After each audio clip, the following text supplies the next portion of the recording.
when Mr. Modi came in his first term, the Rafale deal was not going anywhere. So he took the political risk to push it through, complete the deal. And we now hear that there'll be more Rafales going to be bought. France has always been an important partner for India.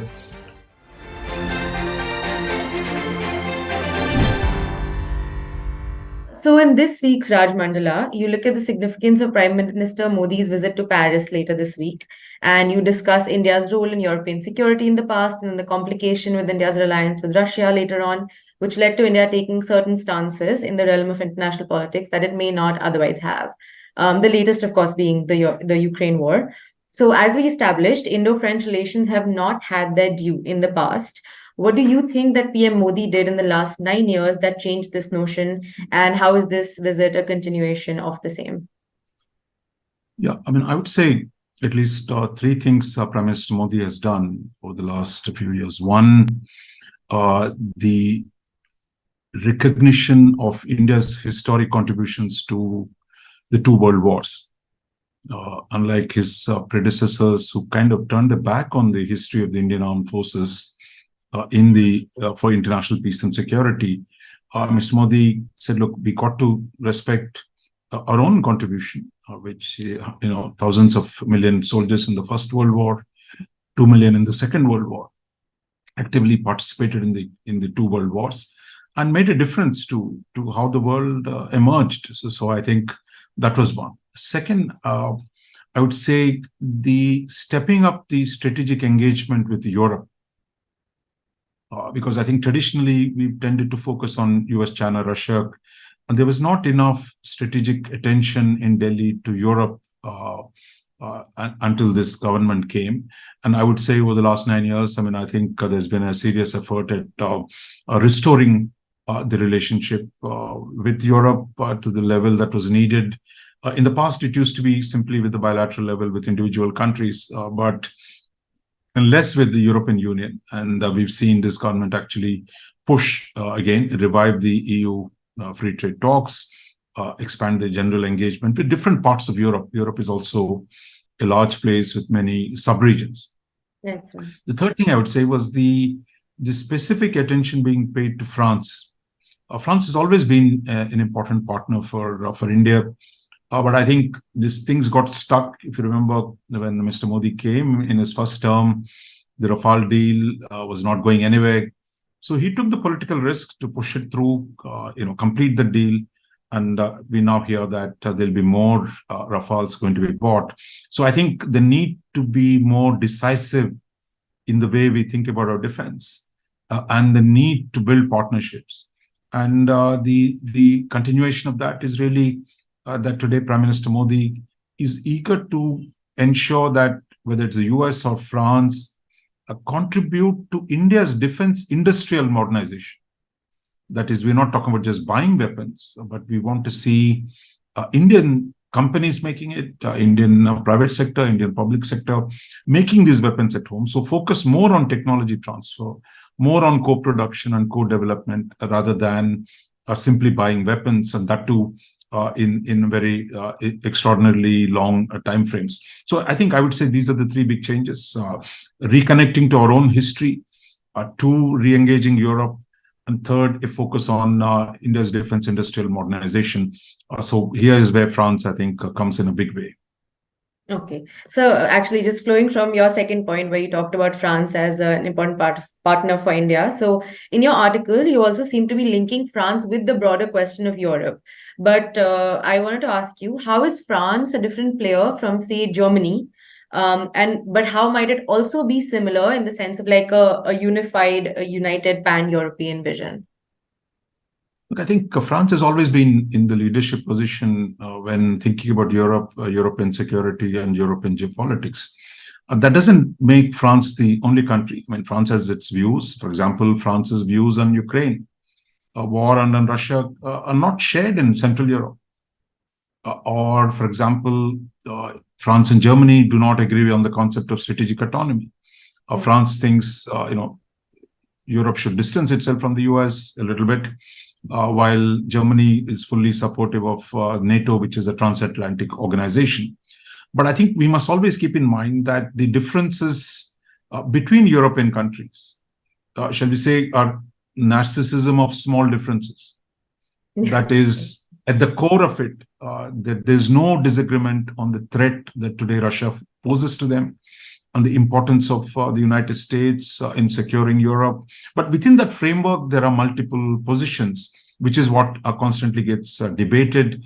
And my sense is for India, because we've not paid attention to Europe and for European security issues. So I think what I'm arguing is that the visit to Paris is a good moment to start this re-engagement. France is one of the big players, so let's start with Paris. I mean, I think India will have to talk to Germany, India will have to talk to Poland, India will have to talk to the Central European countries, because they all bring different perspectives. But the first step is to re-engage with European security. That's where I think the crisis in Ukraine provides an opportunity to start the process of re-engaging Europe in Paris. But I think once we begin that process, we need to engage different parts of Europe because they all bring different perspectives.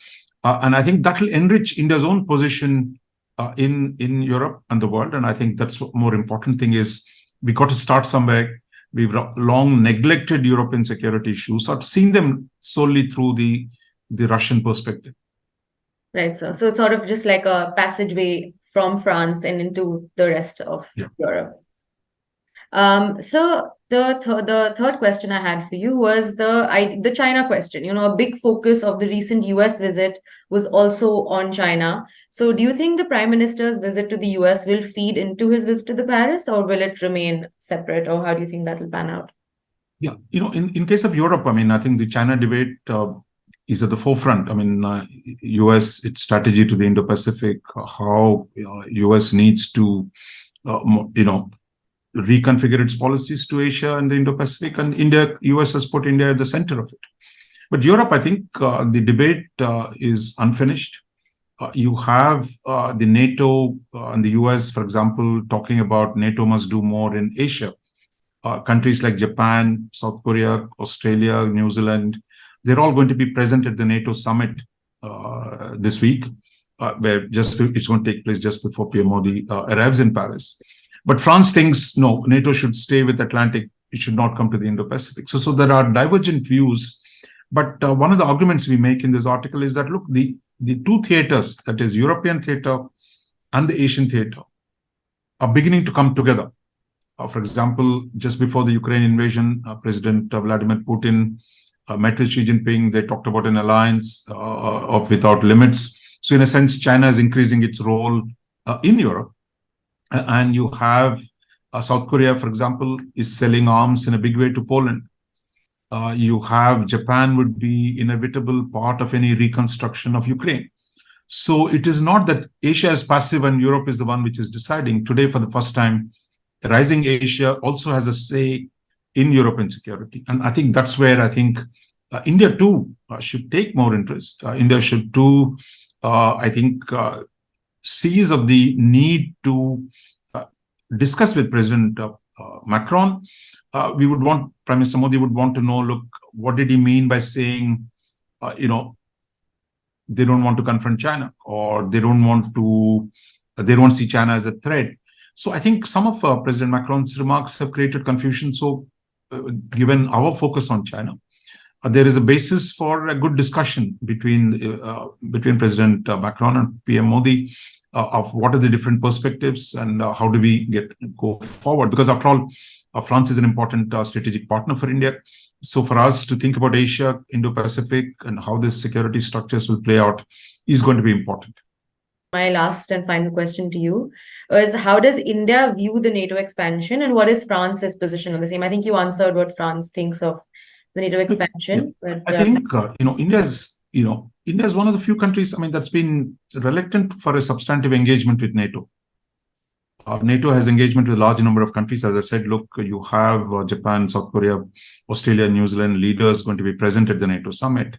There was a time when China and Russia also used to engage NATO. And NATO has partnerships with a large number of countries. What we're talking about today, at this point, we have no substantive consultations on a regular basis with NATO. It is, after all, is the world's largest military alliance. Almost 27 odd European countries are represented in it. So I think if India is interested in European security, which it must be, then engaging the European security institutions becomes a logical conclusion. Right. So one is NATO, which is the transatlantic security organization, is the oldest of the European security organizations. But there are also new European security institutions that are coming up. For example, the EU has created new mechanism called permanent, structured military cooperation. There are other intelligence sharing institutions in Europe. So I think what India needs is to begin talks with all these institutions so that we get a sense of what their problems are. And they get a sense of our interests and our stakes. So I would say that will be a product, just as we sit in the SCO, for example, which is an Asian institution dominated by China and Russia. So there is no harm for India to sit in, to engage NATO. I mean, to talk to them on a regular basis. Nobody is giving us membership, nor India is asking for membership of NATO. There's always this confusion. Talking to them is not about membership.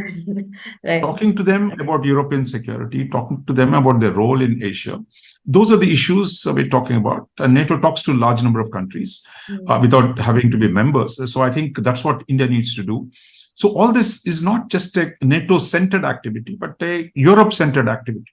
If Europe matters to us, and European security, as we've seen in the Ukraine war, has a big effect on India and the global South, we need to start talking to the European security institutions. So NATO is just one of them.